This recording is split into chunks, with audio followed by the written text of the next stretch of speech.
Welcome to the Good Company Way meetup, where today we have Scott Seivwright talking about communities of practice, basically, and their link to regeneration, sustainability, and ESG.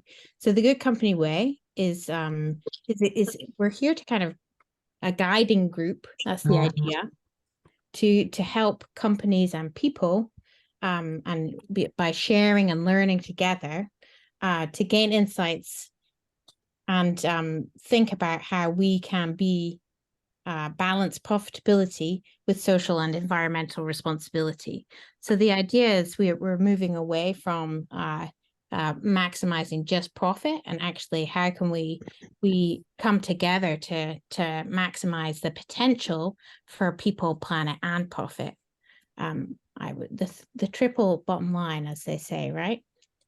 So, yeah, today we have Scott Seivwright, who's actually the founder of one of the founders of the Good Company Way meetup, and he's here to talk to us about unlocking rapid learning, a community approach to regeneration.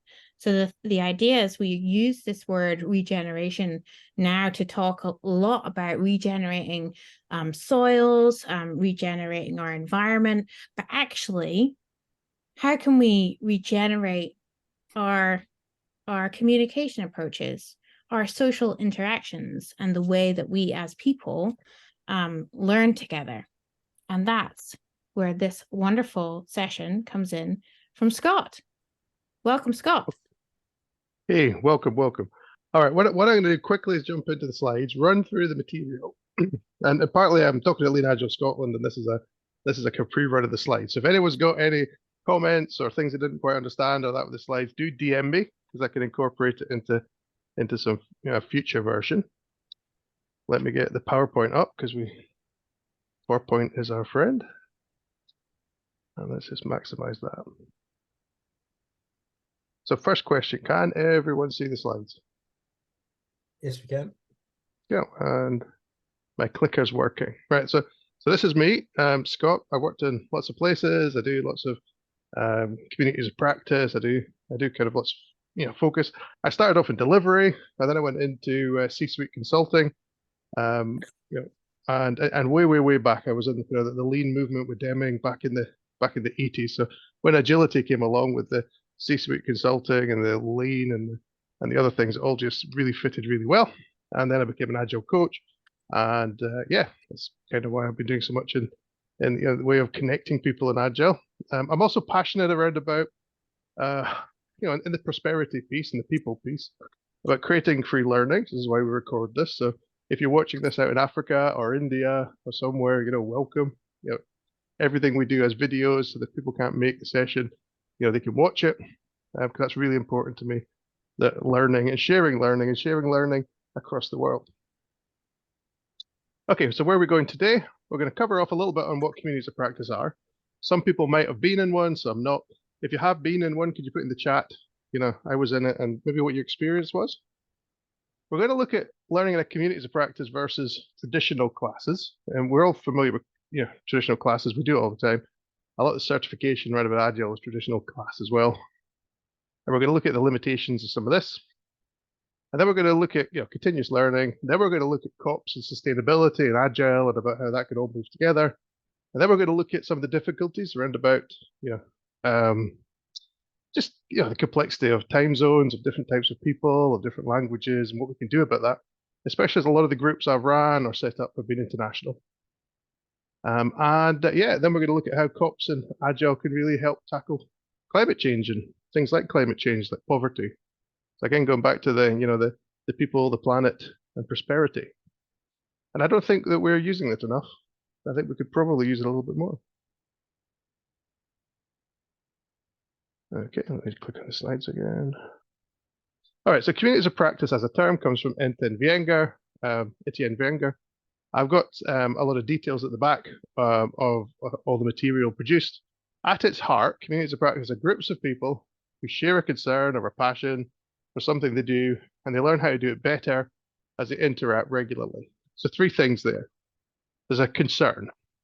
Well, round about the world, sustainability, the planet, poverty, making a better world.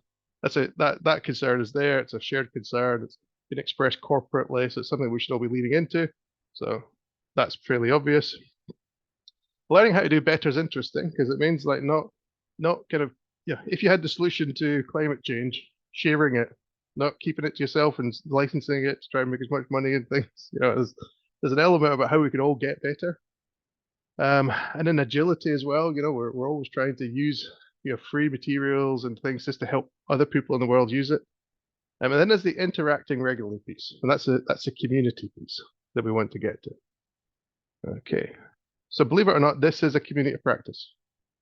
Okay, so the Good Company Way cares about, as Joe said, around about where we're going, what we're doing. It's got a group of people, a membership.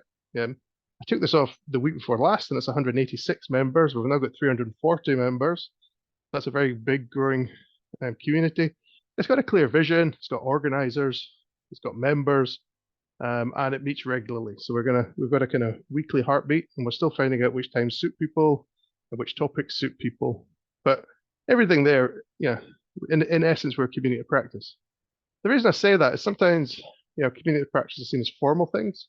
They're kind of maybe mandatory for a development team or something. So I want to blow through some of those myths as well. And if you could someone let Nina in? All right, I've got a question for you. How long have communities of practice been going on? So just open your mic out and shout out. When do you think? How long have they been around?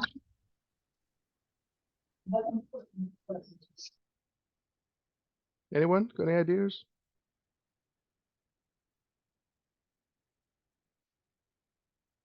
Okay. Mark on the chat has put forever.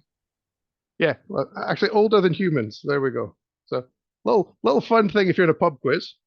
All humans, Homo sapiens, are part of hominins. So, and all hominins did tools. So when we go back to the early, pre-human Homo sapien humans, and these are some tools that they found in Kenya.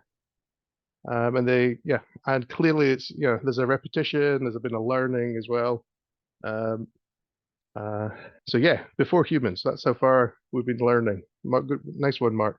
And we used to learn like this. So we'd sit around, and we'd share things. You'd probably share it within your tribe, or you'd share it within your group. So there's a kind of sense of community there.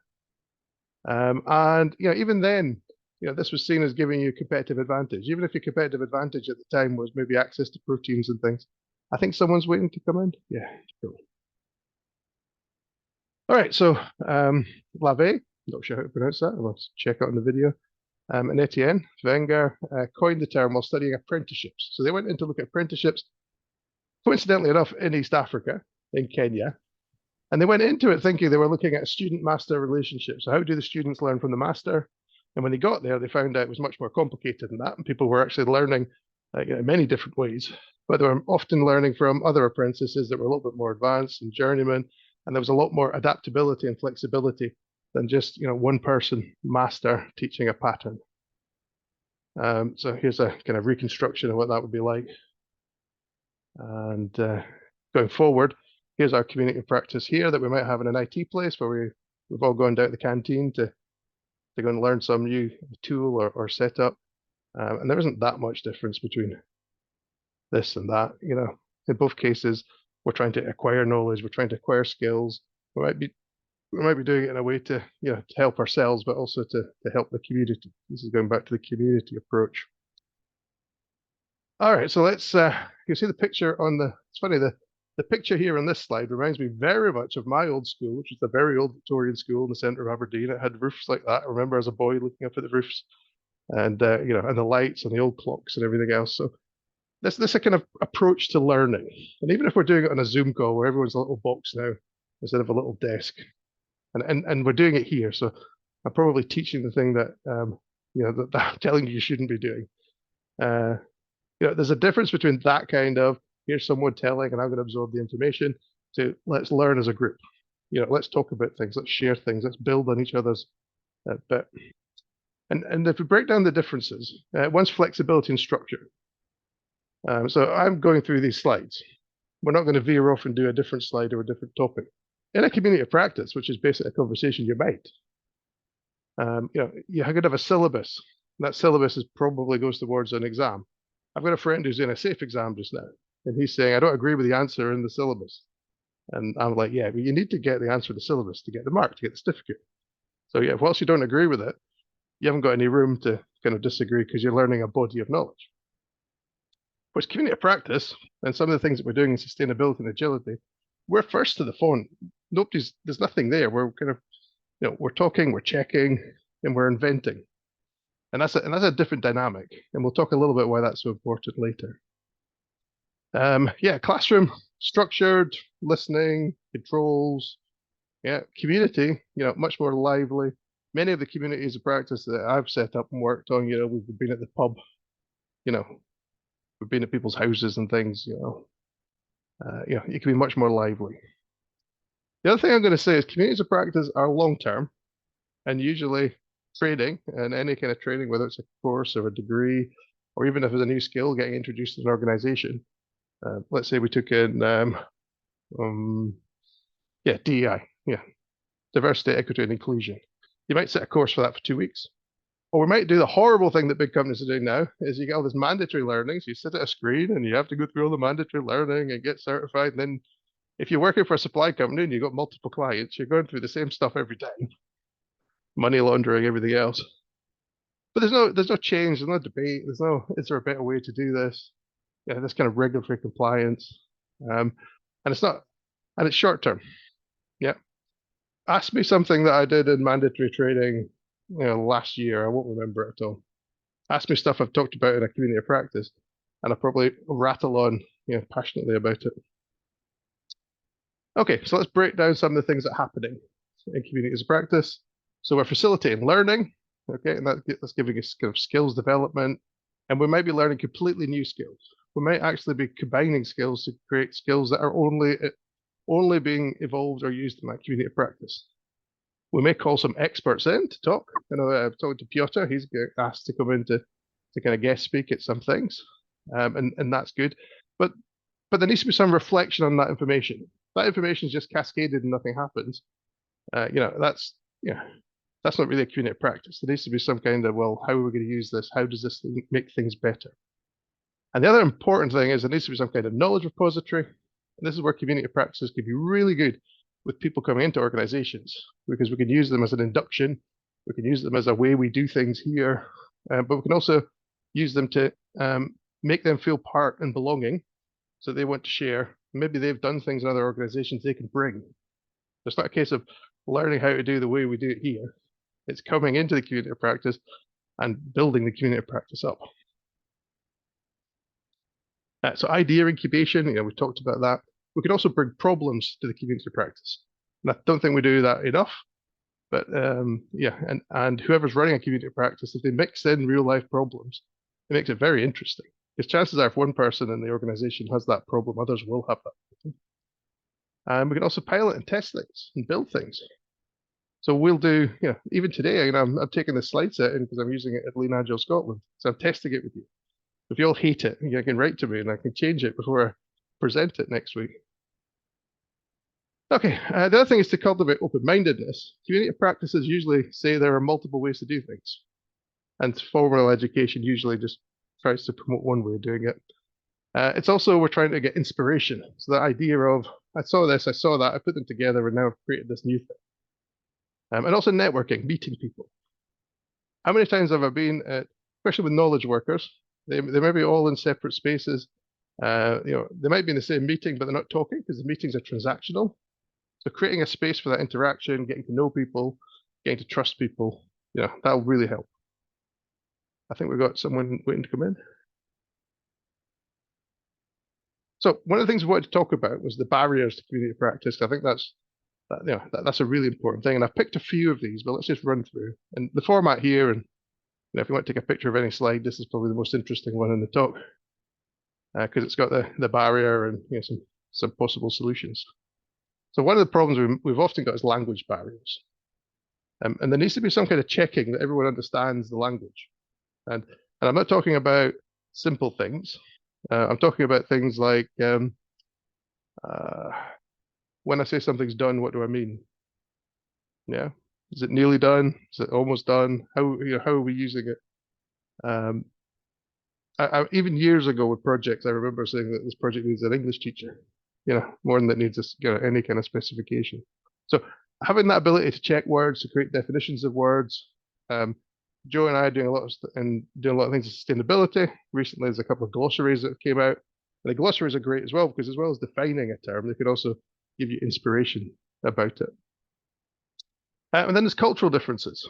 Culture mapping is the best book for that. We could do a whole talk on cultural differences. But the first thing is really to inquire about them, understand them, know about them. If you go to culture mapping, and if you Google culture mapping, similar tools, there are a few tools out there that you can use, and I've used them before when I've had a team that's in India, in the USA, and Poland. Just because at a general kind of national level, they do kind of look at the way people like information, the way people like to interact, the way people regard authority, and that information is good, because as a facilitator, you can use it to have a conversation around about how the community of practices overcomes these things. And then there's information overload. My biggest problem just now isn't like, have I got time to attend a meetup? It's like, which of the 200 meetups I could go to are the best ones? At this weekend, which of the 200 books on climate change should I be reading? There's just too much. There's way too much information. Bringing a topic to a community of practice almost filters it down. You got a topic at a interaction, but there's because of regular, you're getting quite through a few, and you're always going to prioritize what you bring, and that can change. That could be rapidly changing, just like all agile things. I think if we go back to last year, at Christmas time we've got a WhatsApp group. We're all talking about things, but ChatGPT was the biggest thing. We're all off playing and bringing back and showing, and here's what I've done. You wouldn't have predicted that the week before it dropped, that everyone would be doing that. And that's where the beauty of community practices are. There's also sometimes local priorities, especially if you've got a multidisciplinary team. What you might want to do is get some cross-disciplinary learning. And I'll talk about this a little bit more. I think communities of practices shouldn't really be used so much to kind of teach us a skill set deep. Especially now, they should be used to look at perhaps how an organization can develop sustainable products with everyone getting involved. And doing these bigger things rather than just trying to teach skills. And the other thing is, there's trust and relationship building. If you're doing things together regularly and talking regularly and getting to know people regularly, the kind of the barriers of perception get broken down. And again, they're all problems. On the other slide, there's lots of suggestions. I've picked a few to go through deeper. Okay, so crafting unity amidst diversity. So one of the things I always do when I'm doing any kind of communities is try and establish shared values and allow that to be something that people can opt in for or opt out of. Interestingly, as we look at sustainability and things, some people might come for the eco stuff, but not be here for the diversity stuff. Some people might be here for the finance stuff, but not here for the AI stuff, or vice versa.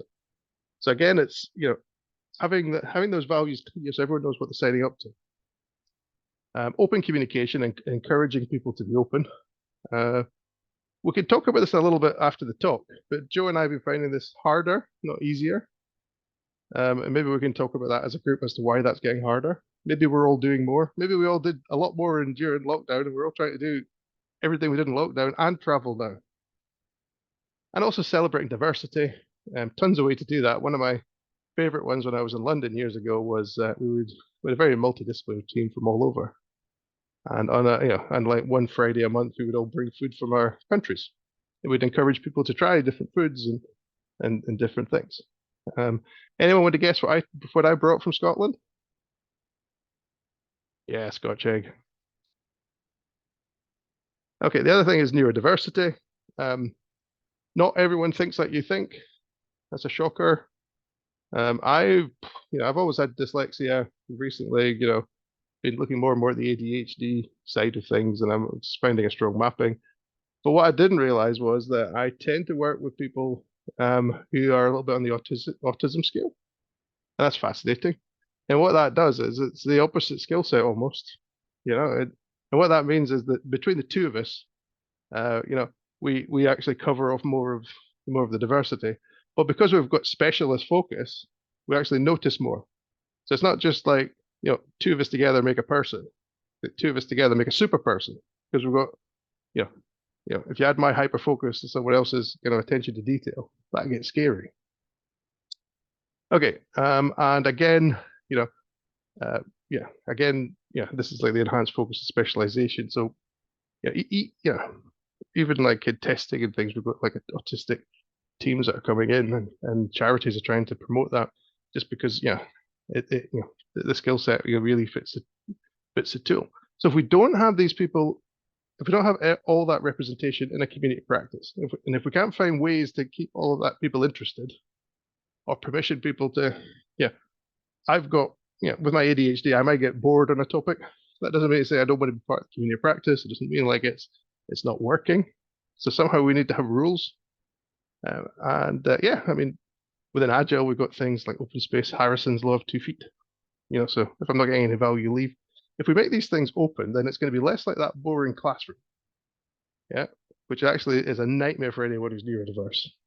And more could be like a self-paced learning place that people feel supported and belong. Bridging time zones and culture, you're going to have to throw technology at it. So one of the things we're doing here is we're recording it. Hello, YouTube viewers. So if you're not around, if you're sleeping just now, we've been looking at how we can get Australians to participate in the group. The other thing we've done with this group is we're doing everything from meetings at 8 in the morning to 8 at night. So we're trying to get a whole range of availability there. And we also have everything that we're talking about and doing written. So sometimes people can understand the written version a little bit more than my Scottish accent. So the amount of people that are stopping and playing on the video just to try and understand what the Scottish word I mentioned was. And then we can also use things like Slack, and there's scheduling tools. Joe and I have bought a big community for this group. There's like we can run a whole online conference with it. So there's lots of experiments we can do with technology. So the only, because you need to get everyone involved. And the alternative is we have little time zone groups that don't interact, and we lose that interaction. Okay. Again, we spoke about the common language primer, and also cultural sharing sessions. And that could be like, we like to interact in this way. We like to do things in this way. If our video camera is off, it's because we have poor bandwidth or things. So just trying to be understanding. So we're not treating people differently. And also using visual communication. I was talking to Mia Colmadine and Dandy People about that.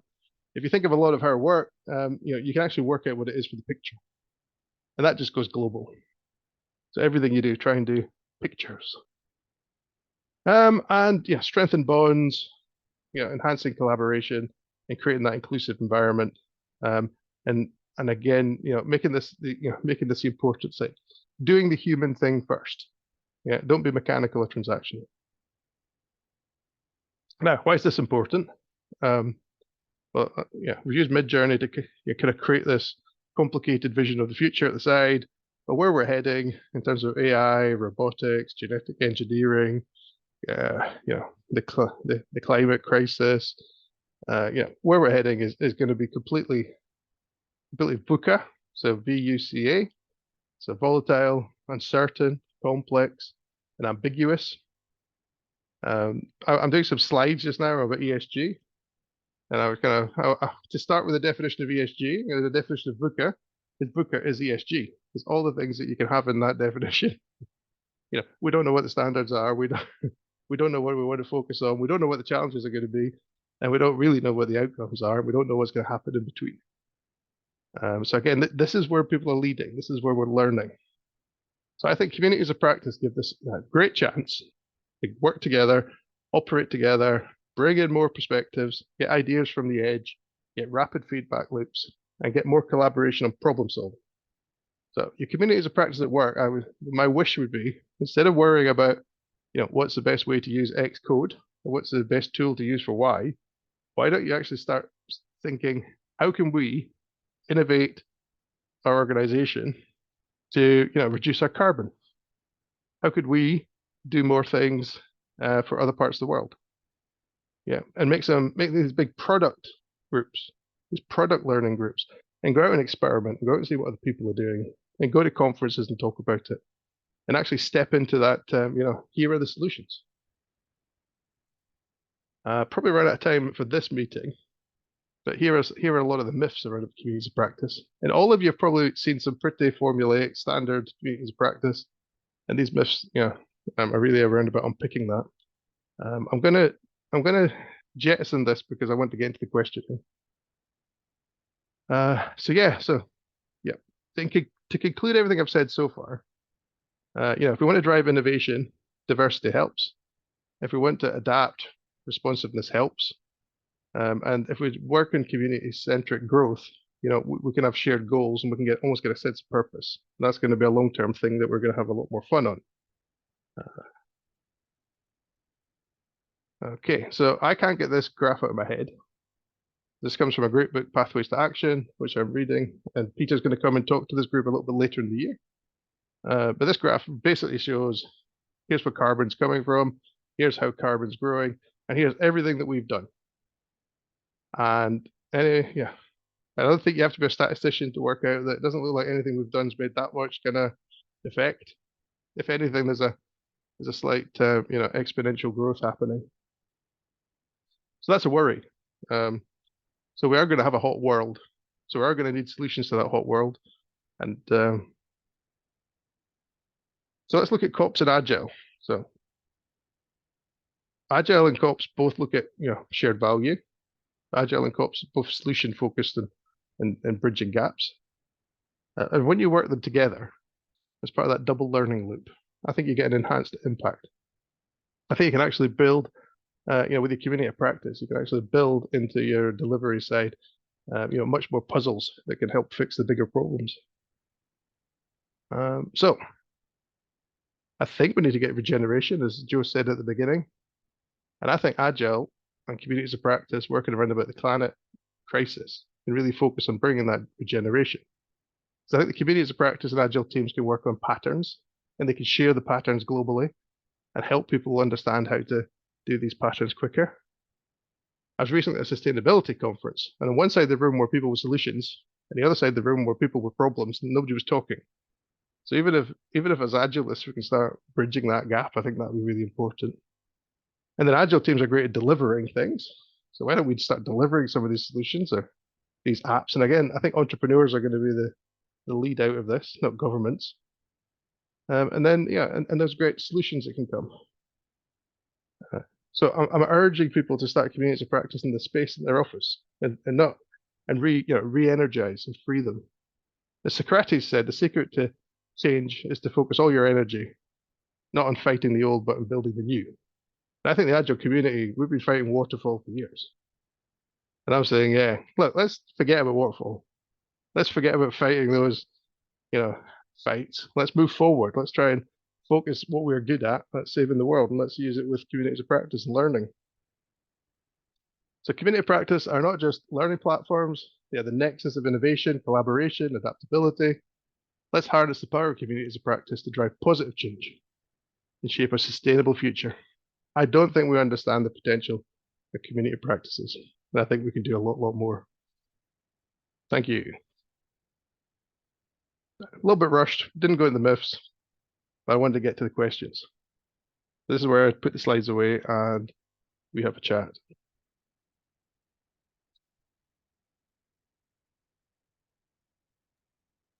Thank you very much, Scott.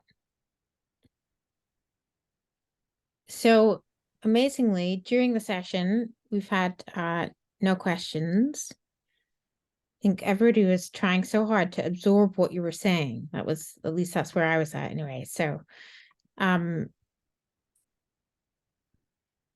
okay. Rocio, would you like to just speak your question, Rocio? Hi, it's good to see you all. Hello, how are you? How's America's? Doing great. It's morning here, morning time, but I always love your talk, so I wanted to connect even at 8 a.m. in the morning. Oh, that's early. That's early in Latin America. Yeah. Yes, of course. Um, about I agree pretty much with everything you said, and I love the way that you presented. But a fact or something that my opinion that I have seen in some agile communities is that they start with these values and everything is shared and the diversity, but with the time, with the years, it started to become kind of kingdoms where Yes. just, yeah, you agree?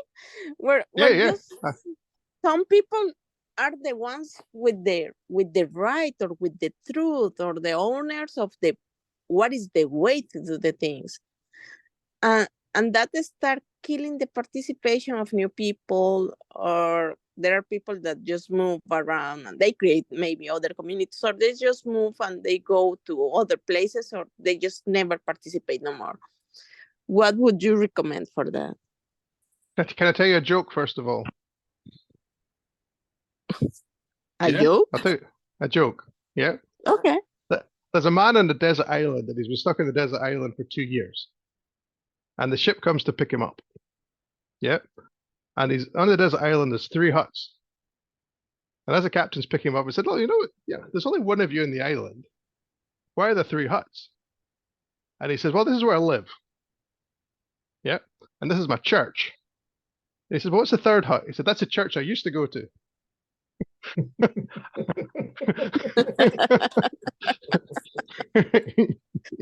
I think Agile's a bit like that, right? Here's what I Uh-huh. say, right? Here's what I encourage everyone to do. Right? I encourage everyone, set up your own communities of practice. Okay? Don't worry about being a follower. Yeah, especially in this space. Set your own thing up. Okay? In sustainability and where we're heading, we're gonna, and agility and the change in the world and everything that's coming, it's gonna be like in World War II, the UK troops were stuck in northern France and they didn't have enough ships to get them back to England. So they asked everyone who had a boat to help.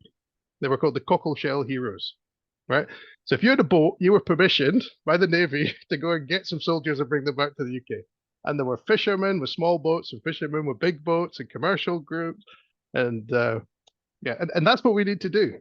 And for sustainability and the planet, we need as many groups as possible. Yeah. So if you're in a boat and you're not liking what the captain's doing or saying or what the rules are, just jump on with a boat or start your own boat. Yeah. Life's too short to try and fight, a system. Anyone else got a view? That's just my view. What does everyone else think? Yeah, I like your view. Yeah. There's a song called "Waiting for the Great Leap Forward" that Martin Burns gave me as a worm. And every time I get a little bit upset about change and a little bit upset about things moving forward, I play it. And it's got a couple of lines that I like. One is like, "If revolution's only a t-shirt away." I think that's great. So I think we should have t-shirts. The other one is start your own revolution, cut out the middleman. Yeah, that's a great line. Yeah. And the final one I love is towards the end, Billy Bragg shouts out, "Beam me up, Scotty," which is I think why Martin gave it to me. But yeah, cut out. Yeah, that's my advice to everyone. Yeah, start your own revolution, cut out the middleman. Okay, so I'm going to be the difficult one as per usual. This is why we're actually friends, because we challenge each other. So my challenge is going back to, you briefly touched on it in your talk with regards to getting people to get involved. That how do you actually create the communities these days because of this? Well, I think it's partly due to the VUCA world, the amount of things that we're all doing, and also our want and desire for to be our own individual. So we each have our own ideas, which is brilliant. Yes, we should follow them, but how do we then get the community around it, or do we sacrifice maybe some of our beliefs in something in order to be a part of a group? Which is what should we be doing, Scott? Look, select your group and find your group. So let's go back to the savannah of Kenya. The first person that found how to do tools. Imagine if he turned around and told the rest of the tribe like he wasn't gonna show them how to do it. Yeah, the knowledge would have died with them. So get connected with something that's bigger than you, first of all. So connect for your purpose. I'm going to talk a little bit about sustainability, but it kind of, you'll see echoes of this into Agile. And some things that we did when we did Agile 20 Reflect and the biggest kind of, festival in the world. I saw two types of people. Some people were going into this about what they could do for the world, and some people were going into this about what they could do for themselves. If you want to be part of a community, it needs to be what you're doing about the world, and it isn't about what you're getting in for the community, it's about what you're giving into the community as well. Yeah, if all you care about you, if you're trying to set yourself up more advanced, if you're trying to make more money, if you're trying to be social influencer, or if it's all about your ego, yeah, you're going to see a community as something that should be following you and isn't something that should be active. And one of the things I want to do with this group is not make it a sage from the stage group, yeah, but a guide by your side group. So this is one of the things I want to work at here. But this group isn't for anyone and everyone. You select in, you get value from it. If you get value from it, you'll come back. And we need to share leadership more. Yeah, I think that's the biggest secret. Any group that that the leadership hasn't got ability to share, or generosity to share, or a fear of sharing, has probably got bigger structural problems. Yeah, I'm just being difficult as per usual. So I'm seeing a lot of the kind of, how do you get the community? So people join a community, right? You go and you join a community, but you don't take part. Why don't you take part? Why don't people reply, give their own ideas, say I don't agree with you? Like, I'd love for people to do that. Brilliant. So why don't people do that? Why do they just watch? I'm letting that one. I'll let the group answer that one. I think that is related with my comment below, because there are people that are like with the power or with the authority of the leadership of the group since the beginning, and they don't make like this, let's say, psychological safetiness to disagree.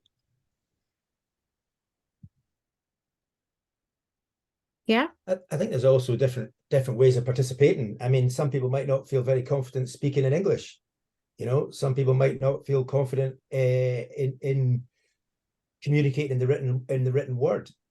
Some people might not feel confident in either of those communication channels and would rather absorb and then speak to people individually, because a group context is quite an exposed situation, and not everyone's comfortable with that. So I think when we say, why don't people participate? I think you have to ask yourself, what methods of participating are you talking about? Because there's lots of people talking in the chat, but not everybody wants to speak up in the group. Yeah. So small groups help as well. So if I put everyone into groups of 3 just now to answer that question, everyone will come back with a lot of answers. If we capture a Miro board, it'd be great. Yeah. We could just saying we are active in the chat too, if you can look at it. Yes, there's a lot of chat just come in. Thank you, Nina. Fear of being ashamed, fear of being wrong and ridiculed. Lots of thank yous.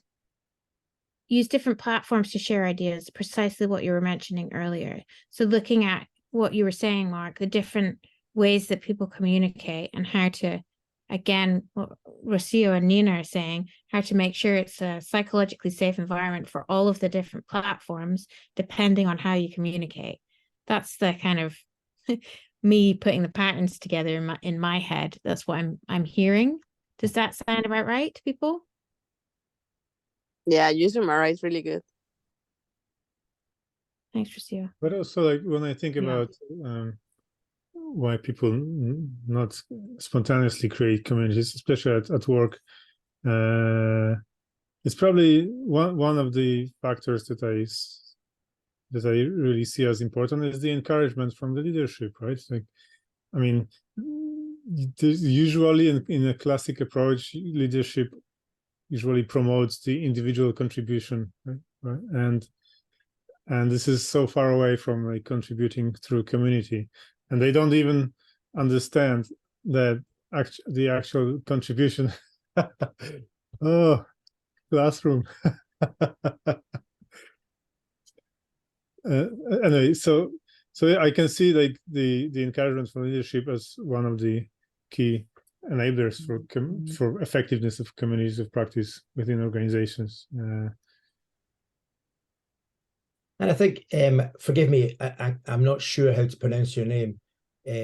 Peter? Peter, yeah, just Peter. Okay. Peter, when you talk about leadership, you know, I would ask what you mean by leadership. Is the leadership you're talking about the people who are paid more and are higher in the organizational chart that are called leaders? Or are the people that you're talking about leaders who appear organically through the work they do, through the actions they take, the behaviors, and the support they offer colleagues? Because I think they can be different. Of course, yeah, absolutely. I'm a big fan of like organic peer leadership, situational leadership. But what I'm trying to say is, this is like the power of organic leadership. It also needs to be sparkled, right? And the big leaders, like the senior management, sometimes their style simply like blocks the natural organic leadership, and I saw it many times. So and I also saw the other way around. So I saw companies in which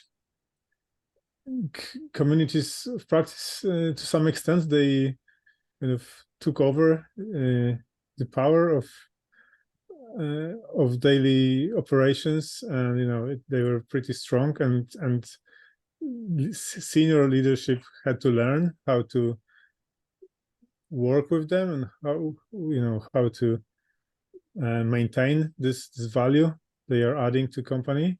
And it was possible, right? So senior leadership, with a bit of help from coaches, they also learned how to maintain and encourage people to organize in communities of practice. And it was recognized as even more important than individual contribution and creating kind of race conditions. Thanks, Peter. So Sylvia's got Sylvie, her you hand. had your hand up. Yeah, I just wanted to add, sorry, can everybody hear me? Yeah. Okay. And I've been in community, I'm, as I said, from Montreal, Quebec, Canada, and the PMI, Project Management Institute, and Agile, we have very active communities. And I'm trained in both methods, so I attend both. But I think from some of the accents, I know where some of you are around the world, not everybody, but I think we also have to be cognizant of the fact that right now, given what's happening around the world, okay, all across, and I include Canada, we have so much wildfires, it's scary, okay, that I think our leaders also, both at business level, and as I said, I'll speak for Canada and other parts of the world, the US has climate issues that right now, with all due respect, I'm not saying that they don't want to, it's just not their priority. And with a very weak economy, I haven't looked at the numbers in the US, but I know they're coming soon. The Bank of Canada here is doing an announcement this week, inflation and so on. I'm sorry, but they're just trying to keep themselves afloat right now, okay? I speak for Canada, but I'm telling you this because it's a reflection that may apply in your different countries. We are so worried about not only the impact of the forest fires now, but the impact on our economy going forward. Because a lot of these regions, especially out west, are tourist mecca. People won't come and visit if there's no forest. So these cities will crumble. So there's an entire ecosystem right now. And as I said, I'm not taking the blame away, but right now they're just trying to figure out, pardon my expression, where the hell are we going to be going in 6 months? We have our own issues here in Quebec. Geography, so on, our economy. So you know, to get back to some of the questions, how do we sustain a community of practice? And I'm all for it, and I'm an activist on many levels, is that right now these folks are aware that these problems exist, but the house is on fire. So we're going to try to save people that are in the house before we tackle something that, I'm not saying it's not urgent, but that's kind of got lower on the list of priorities because, as I said, I can speak for ourselves, but right now Okay. we have serious issues. All right, so I'm gonna pick up on that because it's an excellent kind of snapshot of where we are today and things. So I think it was Einstein said, if I had an hour to save the world, I'd spend 59 minutes working out what the problem is. Yeah. So I think it isn't a case of should we have community practice or should we do something about the dilemmas we have, and there are dilemmas. It's a crisis. We have a planetary crisis. Yeah. Right? I think communities of practice are where the solutions are going to come from. And I think communities of practice and getting people together, multidisciplinary, around about the passion point about what can we do about these things, yeah, are going to be the only accelerated learning that's going to help us do things, because legislation's too late, yeah, and takes too long. Waiting for a people movement is it takes a long time, yeah, and aligning people. But that rapid learning, that also that passion in the community and meeting regularly, I think is where the learning will come from and where the real solutions will come from. And I'm going to ping back to you on that one. So see your hands up. Yeah, in theory, you're totally right. Okay, I absolutely agree with you. But I'll take Canada, and I know some of the organizations around the world. But we've had very, very strong, and I'll talk about the climate because it's right now it's on basically everybody's lips, you know, and then in Europe you have the war with Ukraine, and then, you know, in the US they have climate issues, and then, you know, Trump and elections and so on. But we've had very, very strong NGOs here on the climate aspect for many years, known around the world for their work, okay? They've tried, pardon my expression, they failed. And I'll consider myself to have a very, let's call it climate-friendly government, but they sat for it for so long that now, you know, the house is literally on fire. Now, in terms of the community of practice, and I will, and I'll put it in the chat after I finish yapping, Rebalancing Society, a book by Henry Mintzberg, who's a very well-known management professor here at McGill in Montreal, who still teaches one class. He's 83 or 84, a pre-doc and post-doc. He's got all his marbles. Rebalancing Society. To him, and I fully agree with him, it's a combination of public, private, and what he calls plural sector, which is the civic society. Okay. Now, can community of practices help? Absolutely. But with all due respect, and I'm a very pragmatic person, you're going to need a lot of time and energy and devotion. And at one point, the other element is from a personal perspective, people get fatigued because the pace is so slow. Okay. How do we change that? To be honest with you, I'm not sure. And the reason I'm telling you this is because Henry published his book pre-pandemic, so 2018, 2019. It was a bestseller. It was translated in French, and it's still not moving. And he's going to be 80 something in the next few days. And he gets frustrated like hell, pardon my expression, because people are just not moving. But that's what he claims. Okay. But the traction is just not there. Okay, Nina wants to come in. Yep.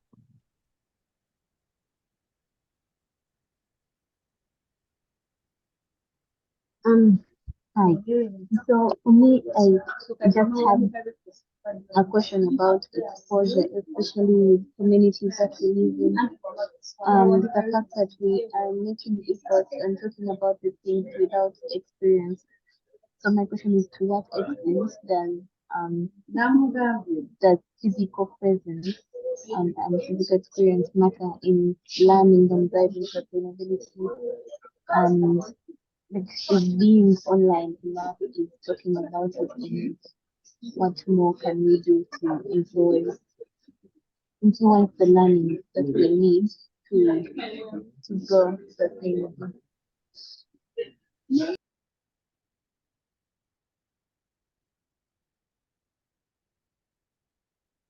I think we might have had a little bit of difficulty hearing you, Nina. Yep. Could you do it maybe shorter? I think it was a bad line with a lot of background noise, and it was quite a long sentence as well. So, or put it in the chat maybe. Okay, so Is it better? Yes. Okay, cool. So my question is really about the experiences we have and how they influence our learning, which then transcends into influencing sustainability. Like, do physical experiences matter?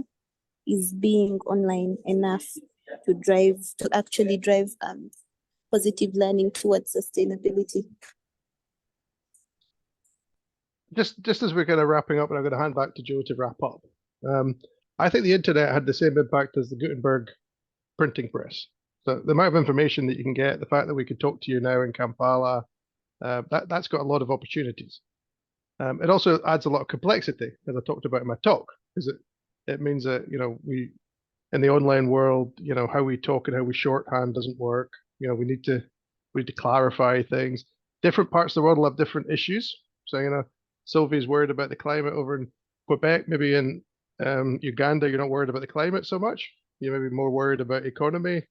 Maybe in India, you know, there's other pressing matters. So again, the complexity that comes from more and more online, you know, can aid and stop things. It's a complex answer. I don't think it's you know, an either or, but I do think it's a huge advantage we've got, and we as smart chimps should try and work out how to use it for good.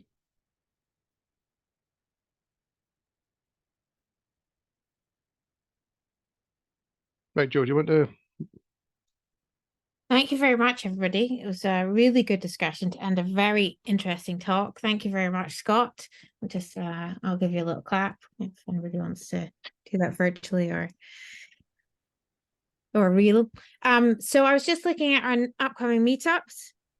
Just to let you know, we do have a free webinar. So this is more linked to the profit building part of which is separate from the Good Company Way, but it's still on Meetup. So it's using business agility to deliver your ESG/sustainability outcomes. And that is this Friday at 1 o'clock, 1 till 2.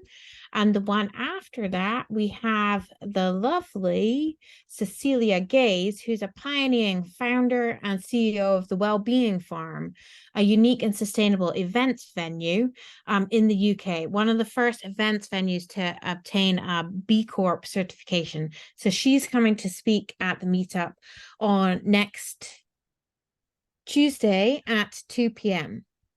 UK time. So we'd love to see you at that. Please come back, spread the word. And thank you very much for coming along, and feel free to keep the conversation going in LinkedIn or through the chat functionality on the meetup itself. I think that's it from me. Thanks, everyone. See you I can have soon. my lunch. I can have my lunch now. Remember to stop recording. Yeah, hang on. I clicked the wrong button. More. Okay, stop recording.